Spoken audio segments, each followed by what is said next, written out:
Hello friends, வணக்கம் and welcome to EMIS பேசி Tamil kitchen. இன்னைக்கு நம்மளோட சேனல்ல என்ன பார்க்க போறோம் அப்படின்னு சொன்னா, காரிய தடைகளை முறியடிச்சு மனதில் நிறைவேற்றக்கூடிய ஒரு அற்புதமான வழிபாடு பத்தி தாங்க பார்க்க போறோம். ஆஞ்சநேயர் வழிபாடு.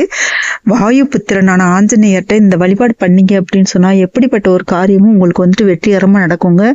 நீங்க வந்துட்டு ஒவ்வொரு வழிபாடும் பண்ணும் போதும் அது நடக்கல இதுக்கு நடக்கலன்னு கவலைப்படாதீங்க. ஃபர்ஸ்ட் வந்துட்டு விநாயகரை வழிபாடு பண்ணிட்டு எந்த ஒரு வழிபாடும் பூஜை முறைகளும் பண்றதுக்கு முன்னாடி குலதெய்வத்தை வழிபாடு பண்ணிட்டு நீங்க எந்த ஒரு வழிபாடும் பண்ணீங்க அப்படின்னு சொன்னா கட்டாயமா நீங்க மனசுல நினைச்சது நடக்குங்க. வாயு புத்திரனான ஆஞ்சநேயர் நடத்தி கொடுக்காத காரியங்கள் எதுவுமே இல்லை.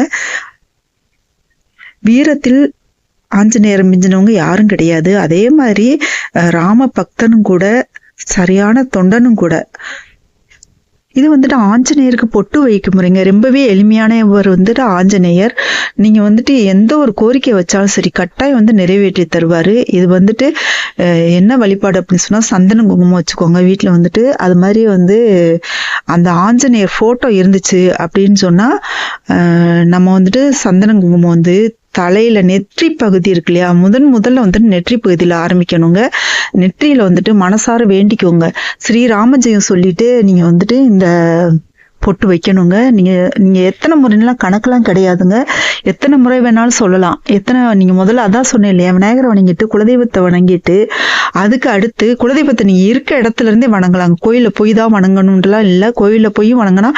ஆனா நீங்க இது மாதிரி தினமுமே வந்து வீட்டுல இருக்க இடத்துல வந்துட்டு குலதெய்வத்தை தினமுமே வணங்கிக்கிறது ரொம்ப நல்லதுங்க. வணங்கிட்டு இந்த நெற்றியில ஆரம்பிக்கணுங்க. முதல் பொட்டு வந்துட்டு நெற்றியில ஆரம்பிக்கணும். அடுத்து வந்துட்டு அவரோட தலைப்பகுதி அப்புறம் அந்த கிரீடம், அந்த மேல் பகுதி இருக்கிற இடத்துல எல்லாம் வந்து பொட்டு வச்சுட்டு வரிசையா வச்சுட்டு அப்படியே கைப்பகுதி, அப்புறம் வந்துட்டு அவரோட கதாயுதம் இருக்கு இல்லையா, அந்த கதாயுதத்துல வைக்கணும். அடுத்து பாத்தீங்கன்னா அந்த கை பகுதி, அடுத்து வந்து சஞ்சீவி மலை, இது எல்லாத்துலயுமே வந்துட்டு சந்தன குங்குமம் தொட்டு வைக்கணுங்க. இது எத்தனை இடத்துல பொட்டு வைக்கணும்ன்ற கணக்கெல்லாம் கிடையாதுங்க. நீங்க வந்துட்டு பொட்டு வைக்கணும், சந்தனம் குங்குமம் வைக்கணும். அப்புறம் வந்துட்டு இத்தனை பொட்டு தான் வைக்கணும்லாம் கணக்கு கிடையாது. உங்க வீட்டுல வந்துட்டு போட்டோ எவ்வளவு பெருசு இருக்கோ அதுக்கு தகுந்த மாதிரி, பெரிய போட்டோ வந்து நிறைய பொட்டு வைக்கலாம், இல்ல சின்ன போட்டோவா இருந்துச்சுனாக்கா அந்த அளவுக்கு நீங்க வச்சுக்கலாங்க.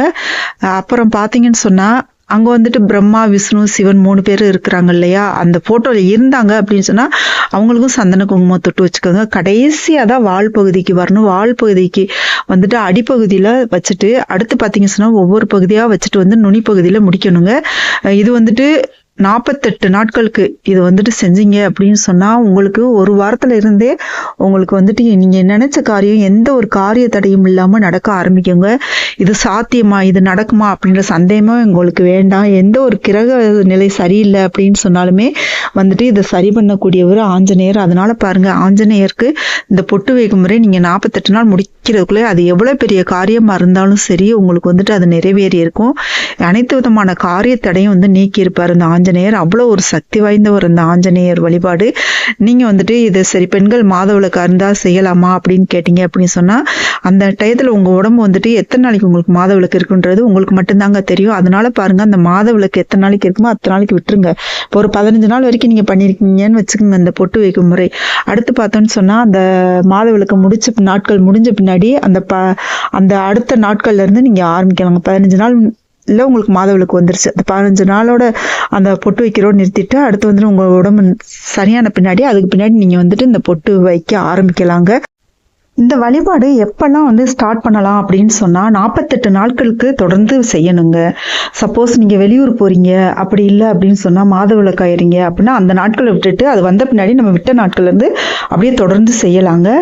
அடுத்து பார்த்தோம் அப்படின்னு சொன்னா எப்ப செய்ய ஆரம்பிக்கலாம் அப்படின்னு சொன்னா வளர்பிறையில வரக்கூடிய சனிக்கிழமைகள்ல எந்த மாதத்துல வேணாலும் ஸ்டார்ட் பண்ணலாங்க. இந்த மாதம் தான் பண்ணணும்லாம் அவசியம் இல்லை, எல்லா மாதங்கள்லயுமே பண்ணலாம். ஆனா வந்துட்டு தேய்பிறையில ஸ்டார்ட் பண்ணாம வளர்பிறையில வரக்கூடிய சனிக்கிழமைகள்ல வந்து செய்யணுங்க. அடுத்து பார்த்தோம்னு சொன்னா இது வந்து எப்ப காலையில பண்றதா சாயங்காலம் பண்றதா, முடிஞ்ச வரைக்கும் எந்த ஒரு பூஜை விரத வழிபாடு எல்லாம் பாருங்க காலையிலே ஆரம்பிக்கிறது அதோட பலன்களை வந்துட்டு பல மடங்கு பெருக்கி தருங்க. அதனால பாருங்க, முடிஞ்ச வரைக்கும் நீங்க காலையில வந்துட்டு இந்த வழிபாடு பண்றது ரொம்ப நல்லது. இந்த பொட்டு வைக்கும் முறை தினமுமே இந்த பொட்டை வந்துட்டு ஒரு ஈர துணி வச்சு தொடச்சுக்கோங்க. தொடச்சிட்டு ஒரு சுத்தமான துணி இதுக்குன்னே நீங்க தனியா வச்சுக்கோங்க. தொடச்சு முடிச்சுட்டு அதுக்கு அடுத்து பார்த்தோம்னு சொன்னால் நீங்கள் வந்துட்டு தினமுமே அந்த பொட்டு வச்சுட்டு பூ வச்சுட்டு நீங்கள் பொதுவாக நைவேத்தியம் வந்துட்டு தனியாலாம் வைக்கணும்லாம் அவசியம் இல்லைங்க. எல்லா தெய்வங்களுக்கும் நம்ம பொதுவாக வைப்போம்ல அந்த நைவேத்தியம் தான். அதனால பாருங்கள், தனியாக நைவேத்தியம் வைக்கணும்லாம் தேவையில்லைங்க.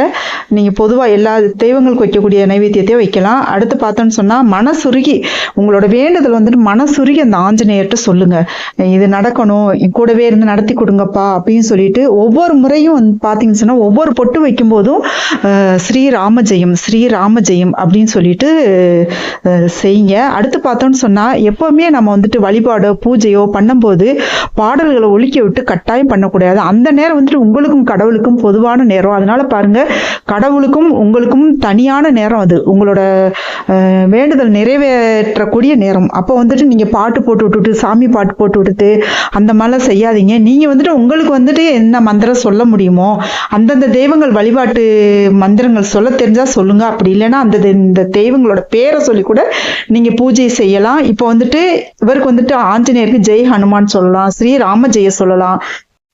ஆஞ்சநேயர்கிட்ட உங்களோட கோரிக்கையை வைங்க. இந்த பொட்டு வந்துட்டு பூ, ஆனால் வெள்ளை கலர் பூ. ஆஞ்சநேயருக்கு உகந்தது வெள்ளை நிறம் தாங்க. வேறு கலர் பூ வைக்கிறத விட வெள்ளை நிற பூ எந்த பூவாக இருந்தாலும் சரி, அதாவது மல்லிகைப்பூ, முல்லைப்பூ, பிச்சிப்பூ, இந்த செவ்வந்தி பூ, இந்த மாதிரி நல்ல வாசனையான மலர்கள் வந்துட்டு வச்சுட்டு நீங்கள் வந்துட்டு வழிபாடு பண்ணிக்கலாங்க. முதல்ல வந்துட்டு நெத்தியில் ஆரம்பித்து அடுத்து வந்துட்டு அவரோட கைகள், அவரோட தலை, இந்த சஞ்சீவி மலை, அடுத்து கதாயுதம், அடுத்து வந்துட்டு அவரோட கால், இதெல்லாம் முடிச்சுட்டு வாளின் அடிப்பகுதியிலேருந்து அந்த நுனிப்பகுதி வரைக்கும் இத்தனை எல்லாம் கணக்கு இல்லைங்க. இந்த பொட்டு வச்சுக்கோங்க. அந்த ஃபோட்டோவில் வந்துட்டு மற்ற தெய்வங்கள் இருந்தாங்க அப்படின்னு சொன்னால் அவங்களுக்கு வந்துட்டு சந்தன குங்குமம் வச்சுக்கோங்க. வச்சுட்டு நீங்கள் இந்த வழிபாடு பண்ணி பாருங்க. கட்டாயம் வந்துட்டு நீங்கள் வேண்டக்கூடிய எந்த ஒரு விஷயமா இருந்தாலும் அது வந்துட்டு 48 நாட்களுக்குள்ள நடக்குங்க.